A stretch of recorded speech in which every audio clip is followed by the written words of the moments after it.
Hi, and welcome back to another one of the Sunscreen sessions here at the 20th anniversary of Sunscreen Film Festival right here in St. Petersburg, Florida. We're so excited to be here with Jessica, producer and actress in one of the films here in the film festival. So let's get all into it. So first, before we get into the film, Jessica, tell us your story with filmmaking.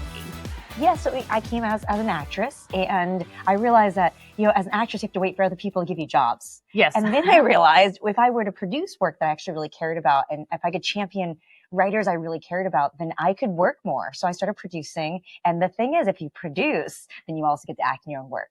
And it's been really nice to be able to work in a team where I get to control the environment. I love that. And so, a lot of people that do start in acting, they think about producing, they think about that. Let's demystify it. What does that mean? What does producing mean? It really means just putting the pieces together. You find your cameraman you like, you find the camera woman you like, you find the behind the scenes people that can move your set, and you get to do it from a place of who they are from the inside out, hopefully. Yes. And so it's really not as hard as people think. I mean, yes, you have to raise money, of course, that's part of filmmaking, but at the same time, businesses do it. Why not do it for yourself? Absolutely. Be your own CEO of your own acting career. And that way you can work with people you love. And producing, you have a piece of paper and you start with a check, kind of like you just check off the boxes. I love that. No, that's great. And it's really, it is putting it together. It's seeing the big picture. And then creating work, not just for yourself, but others, and putting this, really good production together. So let's talk about your film that's in the film festival. Yeah, so I'm here with Wicked Image, and it's a film about Lucifer, the devil, and Satan being women. And we're sick of the world thinking we're men. So we go to our PR firm to get our image fixed, and we find out the PR firm is more evil than we are, and we do something about it. So yeah, it's fun, it's stylized, it's smart, it's a dark comedy, so people really love it because it's well written. And it's also I get to play Satan. When do I ever get to play Satan in my life? Satine. Yeah. So it's a fun way to walk into a festival. I get to come in as this alter ego, but I'm still Jess. And I love that the film, is playing here in Sunscreen is very special because it has an amazing community. I came here 2 days ago and I feel like I found my film festival home. And, people were so excited at the screening yesterday. They were just floored. It was packed. People laughed out loud. They came up to me after to ask about, my process as an actor and a producer. And also they love Satan. I love it. I love it. And we have Satine, DeVille, and then what's the third? Is Lucy Lucifer. Lucy Lucifer. So yeah. I love it. This is so fun. What's interesting is because it's a stylized comedy that's in New York, we knew that the fashion was really important. Also, we felt that Lucifer, the devil, and Satan would dress well. Of course. I mean, it's really kind of like the Devil Wears Prada mixed with Lucifer meets Sex and the City. And so the shoes we saw online, and the director and my co-producer and writer said, I really want those. I said, well, let's just email them and see what they say. And so they ended up sending us a box filled with these shoes that had this amazing cross. And they were like, just use them. Just thank us at the end. And we were like, so that's the art of indie filmmaking. You got to ask for help. Absolutely. And you want to get brands who want to align with you, and you find ways in which that they align, and they were perfectly aligned with us. They have the actual character DeVille wears them, and you see those shoes, they have a close up and they're very dramatic. And then there's a moment where her shoe breaks. Oh no. And you're like, oh no. And she's just like, God damn it. And it was really lovely that we got to include this brand in our filmmaking.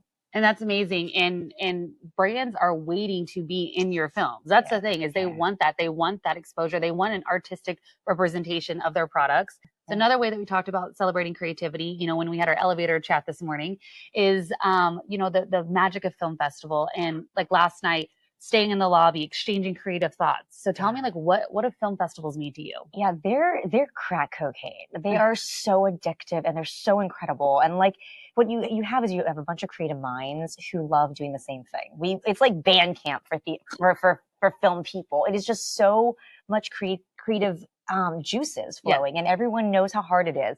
Indie filmmaking, everyone had to raise money. They had to find their team and their crew, and they had to film it themselves, and had so many things go wrong. So it's fun to talk about those happy accidents, and also what people are passionate about going forward. I just love listening to, and I mentioned, I was like, well, I was up to 4 a.m. because I was just listening to other filmmakers talk about their process of filmmaking. And it actually works in the favor because you see someone's work, and then you can say, well, I want to work with them. And then you can just go ask, I loved your film. Let's work together. And that happened to me a year ago. I met a filmmaker in Borrego Springs, and we just finished my second project for this year because we met at a film festival. And we networked and we became friends. And then we ended up being able to work together in a much higher capacity than I ever would have thought. Then I just went to a film festival. And it's like you said earlier about, when you're producing, you get to know these individuals through and through. And what better way to get to know someone's heart and passion and fire than those 4 a.m. lobby conversations, than those times when you're seeing them in the moment where they're not presenting and at a meeting, but they are truly being themselves. You get to the authentic side, and then you know who they are. And that's going to allow you to be more vulnerable on these bigger projects. Yeah, definitely. There's like a safety net that happens because when you meet people in person, I think you can feel someone's energy. And I feel like film festivals, you just see people show up and you can see people's energy, whether it's like for you or not. But the people that are for you, they're so accessible. And it's like, and it's Thursday and everyone's kind of, coming in, they're seeing what's going on, the lay of the land. And after you have that first full day, people start recognizing each other. We're seeing each other in fabulous outfits, celebrating each other, having fun. I think this festival too really has a way in which to celebrate their filmmakers, because not every festival does. And I think it's important for filmmakers to know that you got to curate where you go, because you can spend a lot of time and a lot of money at the wrong festival. And this one is perfect. Good. They take care of their filmmaker. I mean, they have a beautiful theater, and then the parties allow you to have connections. So a lot of what we've been talking about is legacy, living, because it's the 20th year anniversary for Sunscreen. It started out with 2 guys with an idea and let's do it. So when you're thinking legacy, moving from acting to producing, what does legacy mean to you? For me, I know that producing really amazing work and incredible content that moves audiences is really important. With Wicked Image, people laugh out loud. They have such a good time. They connect with the character, whether it's Lucy, the devil, or Satan. They have a way in which to connect. I also do a solo show about Bette Davis that I've been doing for 12 years. Oh my gosh. Yeah, I know. Yes, Bette Davis eyes. I love it. Yeah. And I've done that show for 12 years. I've performed over 450 shows in theaters that are anywhere from 500, 800 seat theaters. And I've moved audiences in ways that I don't even know when they go home. I know they're inspired because I'll get emails being like, Jessica, we loved your show. Like, we can't stop thinking about your performance. We'd never seen a solo show. We saw it. We were amazed. And so that legacy is actually bringing me into my next project, which is, so the writer for Wicked Image is Jessica Sherr. Okay. And she and I took my play and we actually wrote a screenplay called Betty. And fun. so it's written by Caitlin. And so my next project would be to get funding for Betty, the feature film, which no one's done Betty, the feature film. They've done some things, but they haven't done Bette Davis, young Betty in Hollywood. And I know that's legacy there. Yes. It's leaving the footprint of like what you're truly passionate about. And like, I can't stop thinking about Betty. I mean, I think of her every day because she, for me, has been a mentor in my life as an actor. And then it allowed me to become a producer because I started producing my play. So it's allowed me to be her. I mean, like, you're part of her. Like, she's a part of you. Yeah. I love that. That's so exciting.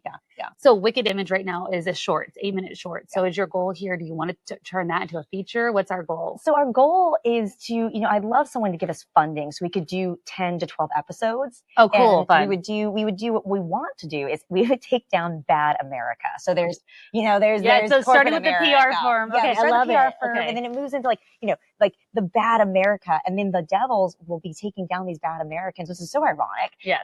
Because it's actually, we say in our film, we say, the devils have to balance out good and evil. And even humans, we call them humans are worse than we are. And it's really kind of prolific that we said that before we filmed it. You write these things and you see it in the script, and then all of a sudden you say it and you see it on screen. You're like, wow, we really are balancing good and evil because social media is so insane and because people can't get out of their cell phones. So that's the idea. Yeah. I would love to have, a really good budget for each episode because it is stylized. And I love we have these amazing wardrobes. I want to see that world will be translated through each episode. That would be really great. And then we can hire stars to play like the bad humans and then the devils take them down. I love it. No, I love it. And having good, empowering women, but still like that, like moral undertone and the humor, like that's binge TV. The Good Place. Did you watch it? Yeah, okay. Of course. Yeah. So it's like binging like that kind of stuff of just, because it makes you look, without pointing a finger at you, it makes you look at yourself. Right. And that's what I think with Wicked Image. It's what kind of human are you acting as? Yeah, absolutely. And humans are bad. Yeah. So, well, wonderful. Well, Jess, it's been wonderful having you here. It's been such a joy getting to know you over the festival. I hope it's not our last festival together, and excited to have you here at the Sunscreen Sessions at St. Petersburg, Florida. Yeah. And I'm going to be back because my next film is going to be Bathtub. And that's the psychological drama. So I'm going to bring that back next year. So I'm going to definitely see you guys next year.